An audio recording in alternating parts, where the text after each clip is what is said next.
All right, it's that time of year. Who do we need to pay the most attention to in terms of making a big move for 2023 this spring? We already know that Marvin Jones is probably going to miss the spring, Matt. Uh, where are you looking? Who are you looking at? Most of the time we think about skill players in this position, but it doesn't have to be that person. You tell me.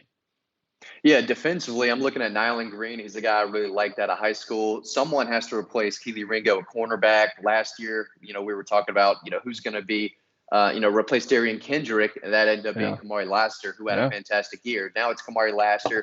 Who else? I think Nyland Green, a former four-star, long, athletic, rangy cornerback, fundamentally sound. He's got good ball skills. I thought he would compete for the job, and maybe he did. Maybe Kamari Laster just really beat him out easily. But Nyland Green is someone who I think in year three from that 2021 class has the potential to maybe have a breakout year. Offensively, you got to look at tight end without Darnell Washington. We'll see what Oscar Delp, how much he improves this spring, and if he's a guy who can play about every in the fall like Darnell Washington did. He's going to be really hard to replace.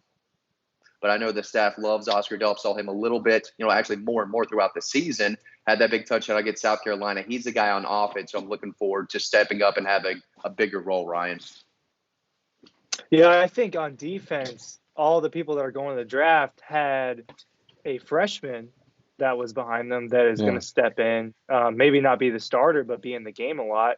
Marvin Jones is that guy for the Nolan Smith spot, but corner Dalen Everett's a guy that I think he Yeah. had the third most snaps out of all the corners behind Kamari and Keely Ringo.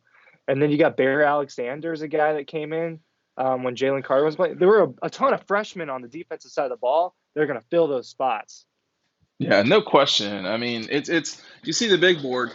Make sure you're picking up double dogs today.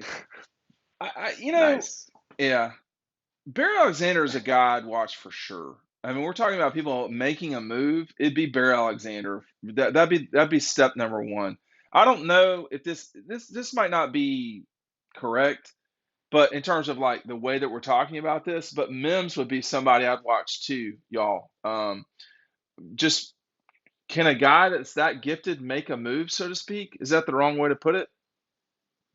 Well, I expect him to He earn, sh- one of the spots yeah, at exactly. tackle. There's right or left. So he's definitely a guy who it started playing a lot. Warren McClendon was a little banged up, especially in that Peach Bowl. I think Amari Smith played a lot there. So Yeah, he's someone who, 12 started. months from now, we could be talking about as one of the better players on the team.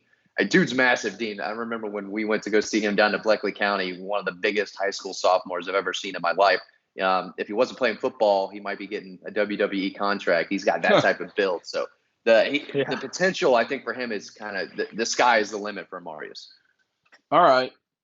Let's talk about that group up there because somebody's got to make a move, right? I know it's very small, but see this, and I can assure you that I can see it. Oh, we So, can't. I'm well, assuming What's it's I what's that can. QB percentage though. Hey, group? hey, listen. I'm assuming it was QB is what you were That was pointing the at. quarterbacks. The quarterbacks are at the Yeah. top of the list all the time. I mean, look, I think if you don't have a move from Gunner and Brock, well, specifically Brock, because this will be spring number three for him. Um, it's going to be tough to catch Beck if you don't watch yourself. I think that's the problem if you're these guys. Ryan, go ahead first. Yeah, I mean, I don't really think this is a super hot take, but especially if Georgia brings in two of those 24 quarterbacks and Puglisi, and if they do end up getting Raiola as well, you're going to see either or Brock or Gunner end up transferring out, I think, whenever that does happen, if it happens. To me, it feels like there definitely is a gap between, wherever Brock and Gunner are and where Beck is. I think Beck, it's like he's clearly ahead of them. Like this is to me, it's his job to lose. Now they should have an open competition, whatever that competition Yeah, looks like. But he was the two all year long. He is who we thought was going to be the two heading into 21, right. and he got to play, and he got to play in big games. He was through passes in a national championship. Like Yeah. Brock and Gunner can't say that, and that's not their fault. But he's ahead of them. He's older than them. He's been in the system with Munkin longer. It would just be shocking to me if one of them beat him out. All right, Matt. All that we've seen all these guys in person in high school. I don't know why. Okay, so the nuance I would use with what Ryan just said there, I don't know why Gunner would be eager to make a move personally. Yeah. Yeah, I think there's going to be a real battle for the number 2 job. I mean, if Yeah. Carson clearly has number 1, I say clearly, If like you Ryan said, said I think there if, could be, yeah.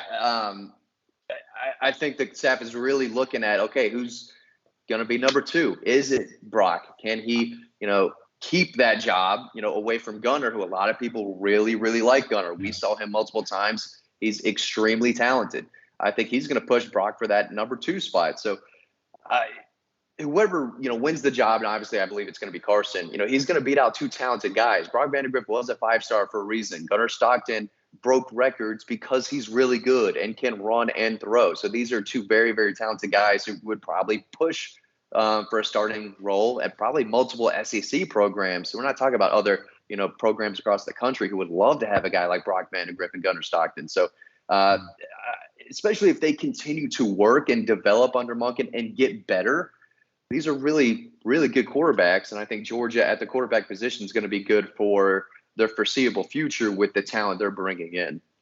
2 things. First of all, I think that this may be Carson's season at Georgia. I don't know that we will see 2 seasons of Carson back. We'll see. Number 2, I do want to criticize the recruiting industry, and in a way that comes from a place of love. There are too many 5-star quarterbacks, generally speaking. I think, y'all, when we think about 22 players being on the field at any given moment, the amount of quarterbacks that are 5-stars that filter into college football, it's disproportionately towards quarterbacks. And, I guess what I would say is all these guys can't be 5-star guys if we're being intellectually honest about it. Now, I don't think there's anything, and again, all due respect, I lived in this world for a long time. I don't think there's anything intellectually honest about the recruiting world. That's a business. They're trying to make money. I know they are. Hello, Trevor Lawrence to Justin Fields, back to Trevor Lawrence. What really changed? Nothing. So I just, when I look at these 3 guys, just thinking back to it, was Gunner a 5-star kid? I can't remember. Not at the end. But Brock was the whole Brock time, right? was, yeah. Right. So I'm not sure I totally understand that personally, but I'm not, that's not what I do. But is Carson Beck who is really a 5-star player, Matt, and then Ryan? Is hold on 1 second. I'm not going where you think I am. Is Brock Vandagriff more a 5-star player, or is Ladd McConkey? I think Ladd McConkey has earned more stars so far in his career, but I see why Brock Vandagriff was a 5-star. I do too. And understand why Ladd wasn't, but we have a prejudice. Yeah. With quarterbacks, like you said, and I don't know how everyone else does their business, whether they say, the top 5 quarterbacks in the country are all 5-stars. If you're 6, you're a 4-star. Or if it's this year, there's only 1 guy talented enough to be a 5-star, whereas another year there could be 6. I don't know exactly how they do it, but I think you have to be consistent with it. And I don't know if it's based on production and whether you attend their camps, or if it's based on potential too. I think those are 2 different things. What drives this group has done this for a while. What is more likely to drive traffic? A story about Stetson Bennett or a story about Warren McClendon? Come on. The quarterback. Yeah. Obviously. So there you go. I think we overdo it. I mean, Texas is going to have 2 guys, Ryan, on their. I mean, we don't know who the starting quarterback at Texas is going to be. I'm assuming it's going to be yours. People would not shut up about that kid. And now we've got Arch Manning. People will not shut up about Arch Manning. And it's too much after a while. And now I think in the spring, people are going to expect Arch Manning to walk on water in Austin. And it's just y'all, come on, man. Let these kids do it a little bit. And let's quit anointing so many 5-stars at quarterback. Yeah, I mean, I think it ranges from, I think the last few years, like 2 to 6 5-star quarterbacks in each class. I think it's All kind of the right. range of it, roughly. It depends, but there is a But lot there's of only, but added hold on one second. pressure There's to it. only 30 typically 5-star Yeah, players. ish. 6 5-star quarterbacks in one class? I can't remember which class it was that had like that many guys. 2 is a It was, lot. If we're being honest. so you think it should just be like this is the cream of the crop quarterback, like he is the 5-star, and then there's just a bunch of 4-stars? I think there is legitimate criticism for the recruiting industry and that the recruiting business that is overdone with with quarterbacks. But we've gotten off the subject of my initial thing. But yes, go ahead, Ryan. I mean, I didn't watch Quinn or Arch in high school, so I didn't see either of them play. So I don't really have an opinion on it. I know that Quinn is like the highest rated QB since Trevor and Justin, I believe. He was at least. I With believe you. Arch, with just from the clips I've watched, I didn't think Arch was a 5-star quarterback. Like to me, just from what I watched in the clips and what I've seen from other guys, it didn't seem to me that Arch was a 5-star quarterback. I do think the name probably had at least a little bit of weight. He could end up playing like a 5-star one day, but it is a quarterback industry for No sure. I mean, question. that's what people care about. People want their 5. Getting a 5-star quarterback's a big deal. It creates so much hype. It creates clicks. I mean, think about the hype when Jacob Eason came here and he was Well, supposed to he was I supposed mean, to save Georgia. You know what I mean? Like he was a 5-star guy. With Justin, he was even better. So it definitely, with the quarterback specifically, I agree with you. I think that it all right. definitely is. The industry has a lot to do with it. All right, Yeah, Matt. Jake Fromm and JT Daniels, I think we're both 5 stars too. But Right. going back to the original, I guess, topic, Jalen Walker is a guy who I think could be an absolute superstar. It's going to be tough to take minutes away from Small Mund and Jamon Dumas Johnson, but he did, and we saw him play a lot against TCU, and he made a lot of plays. And he's another guy who can get after the quarterback from the linebacker position.